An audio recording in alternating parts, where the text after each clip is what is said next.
สุดยอดเนาะเขาแนมเบิงทางคุณจะเป็นภูพาเนาะสุดยอดละอันนี้จะเป็นลูกของป้านี่เนาะอันนี้จะเป็นลูกสาวแล้วสบายดีอะจ๊ะสบายดีอะยะอะยะอ้อยแม่กิน จ้า เอาหมดตักจ่ายะโดเอาขนมให้ เนี่ย ย่าเพิ่นก่อนสบายดีทุกคนสบายดีพ่อแม่พี่น้องที่เคารพและฮักแพงทุกคนนะตอนนี้คมอยู่ที่หมู่บ้านแห่งหนึ่งอยู่เมืองสมุยแขวงสารวันแต่ว่าใกล้ๆตัวเมืองได้เนาะแต่นี่ไปหาเมืองกับบ่ฮอดหลักทุกคนเนาะหรือว่าหลักหนึ่งเอาใกล้สุดกับหลักหนึ่งนี่ทางเถิงคนบ้านกระเจ้ากายโค้งน้อยหนึงพอดีเขาแนมเห็นแต่แคมทางดำพุ่นพอดีคมเห็นก่อนจะฮอดหมู่บ้านนี่น้ำไหลที่หมู่บ้านแห่งนี้กระเจ้าใส่นะบ่ว่าจะอาบบ่ว่าจะหดพักหรือล้างถ้วยล้างบวงชาวบ้านเพิ่นมาตักน้ำตัวนี้โอ้ยลูกปลาข้อถ้าคมเอาเบ็ดนี่เซ็ตโลดปลาข้อนี่พอคมมักลินเบ็ดเอาปลาข้อเถื่อนหน้าก้อน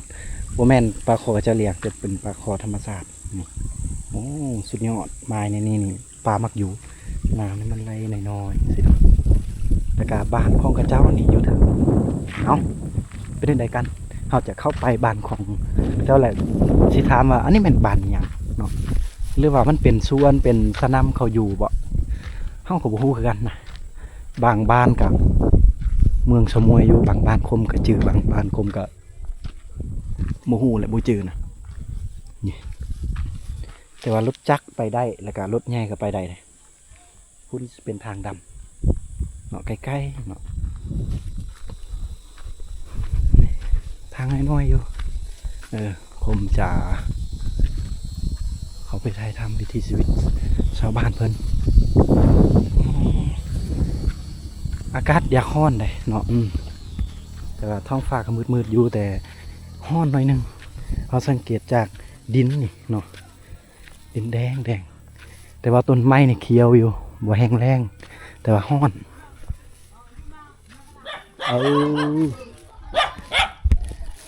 แจแก้วนั่ง แจแก้ว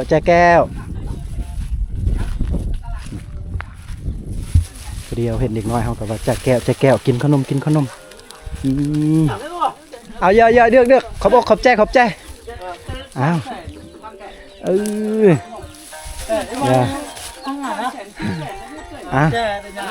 อเคเดือกขอบใจเลือกเลยขอบใจอ้าวนี่มาโจแต่จิตใจมั้งอ๋อ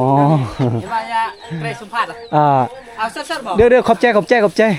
เพิ่นหากมาแต่ชักเข้าให้คือว่าอะไรเวลากลับมาแต่ให้กลับมาแต่ส่วนเอาโลดเอาดิอะสบายดีอะยะอะยะอ้อยแม่กินเอาหมดตักจ่ายะโดเอาขนมให้ย่าเพิ่นก่อนบอกให้เฮาขึ้นไปนั่งพักผ่อนก่อนหน่อยนึงเนื่องจากว่าเฮาเพิ่นเห็นเฮาเป็นแขกเป็นคนแล้วก็มันแดดฮ้อนแน่แล้วว่าเอาขึ้นไปรุ่นน้อยนึงแต่ว่าเฮาว่าเอาขอบใจว่าเป็นหยังเทื่อหน้าเฮาฝ่าเวียกประมาณนี้แหละ นี่แหละความฮักของชนเผ่าเฮาทุกคนเวลาแขกคนมาบอกว่าคน1 2คนหลายคนก็เชิญขึ้นศาลกินน้ำกินในเนาะโอ้อันนี้จะเป็นเพื่อนของวิถีชีวิตชาวบ้านกับเจ้า2-3ครอบครัวนี้เนาะจะเป็นชาวบ้านเพิ่นลืมถามกี่ว่าสิถามบ้านอีหยังวะลืมไปเลยเนาะเอาตัวนี้น่าจะอันซ่อนหวกซ่อนกุ้งเพิ่นเอาเจอกงรถทีบมาประยุกต์ใส่เอาอาชีพของชาวบ้านแม่นปลูกมันต้นโอ้มันต้นกะเติบหนึ่งพอละนี่ความงามนะแต่ว่าคือว่าอะไรมันราคาโบคักแหละเนาะมันลงแหละตัวนั้นจะเป็นโรงงานมันต้นเลยไกลๆเลยบ้านเพิ่นมีไกลๆโรงงานนี่เนาะเราจะน่าจะเห็นมัวๆน้อยนึงอยู่กองประมาณนี้ทุกคนบ้านเพิ่นคืออาชีพกะปลูกผักนี่แหละปลูกมันต้นอันนี้ก็จะเป็นผ้าเข้าเนาะผ้าเข้าเพิ่นกระดำใส่ดำวานี่ น้ำเพิ่นเอาน้ำตัวคมบอกตอนเปิดคลิปนี่อันนี้จะเป็นกระดูกหมูป่าเลยโอ้อันนี้แม่นหมูป่าเพิ่นน่าจะได้แล้วเพิ่นเก็บไว้ห้อยไว้อย่าใครคือว่านายพรานเพิ่นนะก็บ่แม่นใครคือแต่ว่าเป็นนายพรานเมื่อได้สัตว์ป่าสัตว์ใหญ่หยังก็เสียไว้นี่แหละเพิ่นน่าจะนับหรือว่าตามฮีตเพิ่นเนี่ยจะโอ้ยแมวไปแล้วโคกตำเข้ามีปูนแสดงว่าก็ยังตำเข้าปกติอยู่เพราะว่าบ้านเพิ่นนี่บ่เห็นไฟฟ้านะ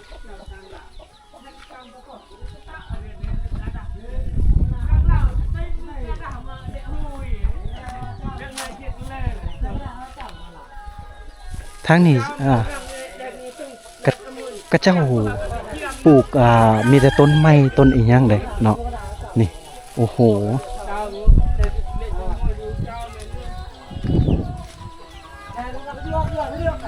มีต้นไม้ที่กินมากเลยมีต้นไม้ที่กินมากบ่กินมากบ่ได้บ้านเพิ่นกะเว้าเรื่องปลูกต้นไม้ที่กินมากหรือว่าบ่กินมากนี่หลายอยู่นี่เบิ่งแคมทางเต็มเลยเพิ่นปลูกเพื่อมันห่มแน่เนาะกะสมเสยอยู่รักษาช่วยกันธรรมศาสตร์จังซี่ก็ดีเฮาได้เนาะวิถีชีวิตนี่เพิ่นยังใส่แผ่นแสงโซลาร์เซลล์หรือว่าพลังแสงอาทิตย์นี่โอ้โหบ่มีไฟฟ้าเด้เนาะ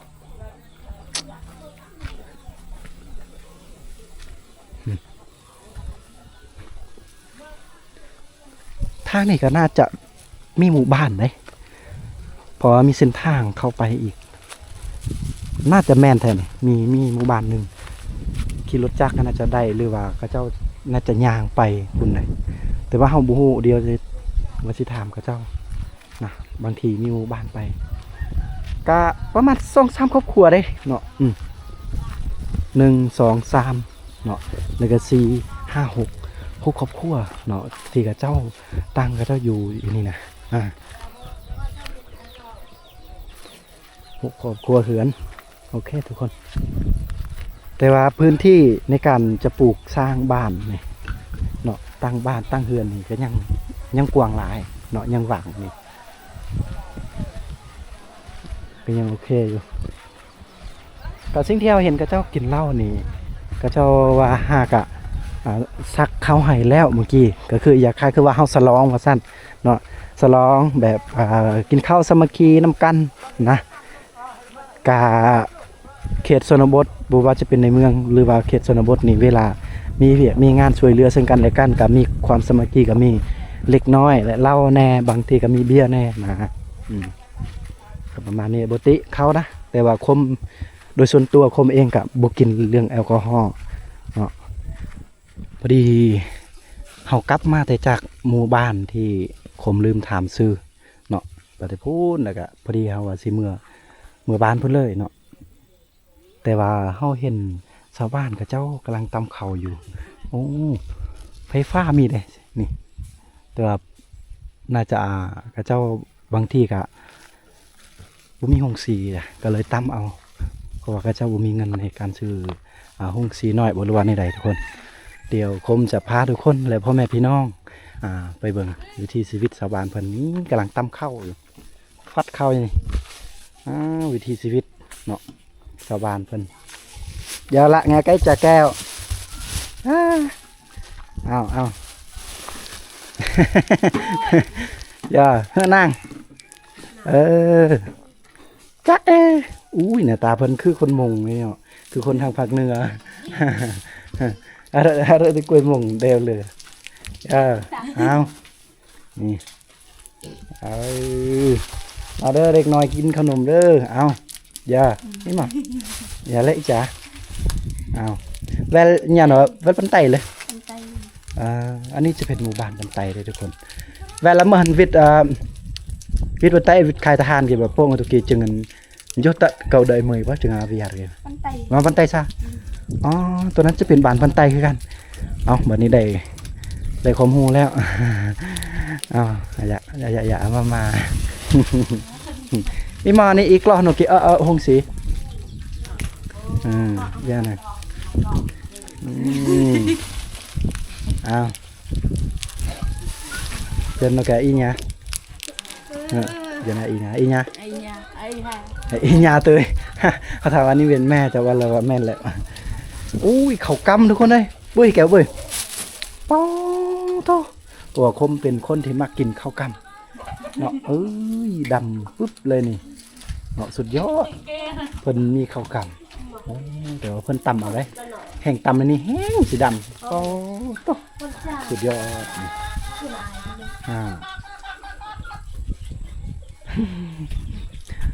เอาวันนี้อันนี้คือวิธีชีวิตที่เขาแนมเห็น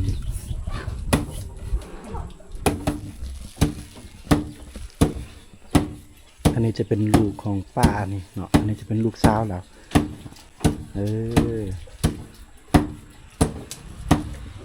น่าจะยังเป็นสาวนะเนยจ่อสร้างครอบครัวเลยยกก็หมดโอ้ไอ้นี่เขาว่าอะไรเป็นลูกสาวเพิ่นพอดีแม่เพิ่นว่าบ่มีไผสิมักเพิ่นว่าซั่นโอ้ยอย่าฟ้าเว้าเดี๋ยวมีคนเอาเดี๋ยวมีคนจองเนาะ สุดยอด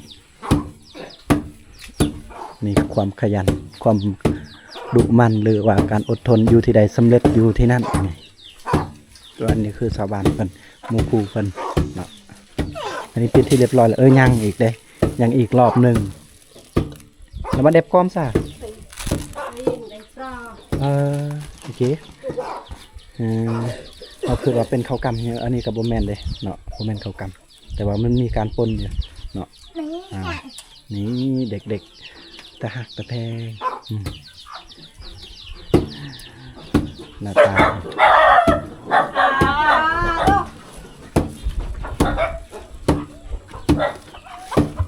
วิวมันให้ได้เลยทุกคนเนาะโอ้ยสุดยอดเนาะเขาแนมเบิงทางปูนจะเป็นภูพาเนาะสุดยอดหลายเนาะภูธรรมศาสตร์เขียวเนาะยานเขียวอ่อนสำนี้แหละความสุขของคนเฮาสมมุติเฮาตื่นเช้ามาแล้วก็นั่งเบิงธรรมศาสตร์วิวทิวทัศน์ทางนี้ก็จะเป็นภูสูงเนาะนี่โอ้หาใส่ได้ความสุขสำนี้นะโอ้โธ่หนองมาเพิ่นก็เฮาแถวเฮาว่า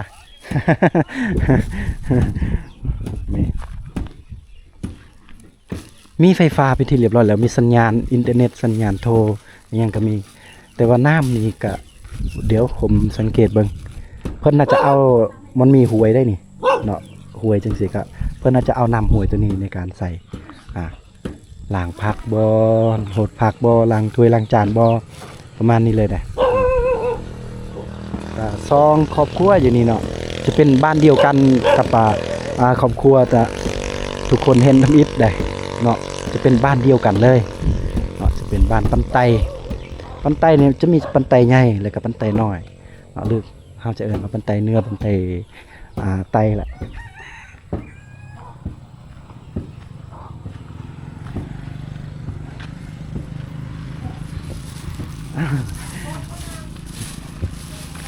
แก้แก้วจะเอาขนมให้เพื่อนเลยโอเคเอาเนี่ย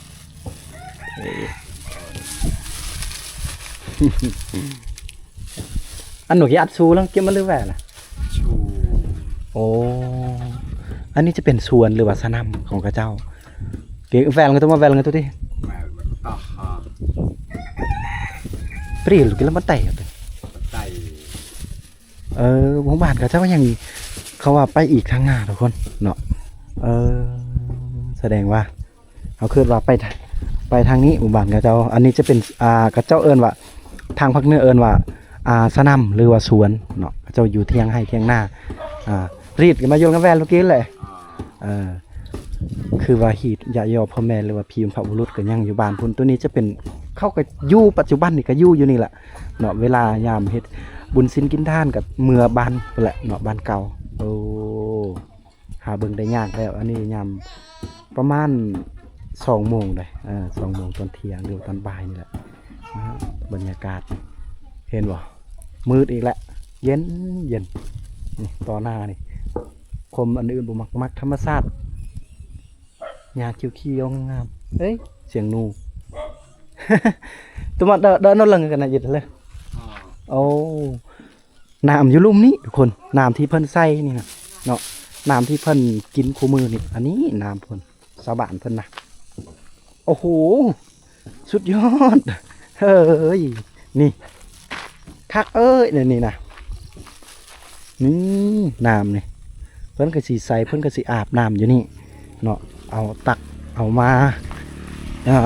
ขึ้นเฮือนเนาะน้ำก็พูดมาได้พูพุ่นเลยผู้สูงพุ่นนะไล่มาพี่เลยสบานเพิ่นเก็บเอา